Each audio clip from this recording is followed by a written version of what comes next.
Je vous montrerai un seul graphique qui est celui du nombre d'heures qui a été consacré par la télévision française au cours du mois de janvier 2012 aux candidats déclarés à l'élection présidentielle.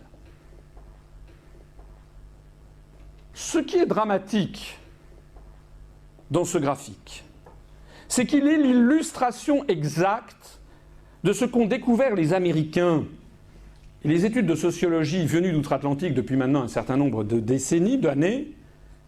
C'est qu'ils ont découvert qu'il y a une corrélation presque parfaite entre le nombre d'heures consacrées à un candidat et le nombre de voix qu'il recueille dans les urnes.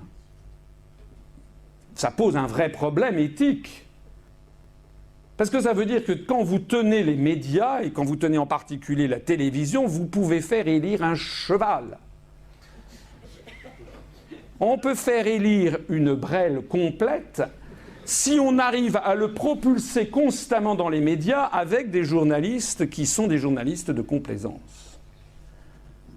Charles de Gaulle, aujourd'hui, n'aurait pas accès aux grands médias. C'était d'ailleurs ce qui s'est passé en 1940, c'est pour ça qu'il est allé à la BBC.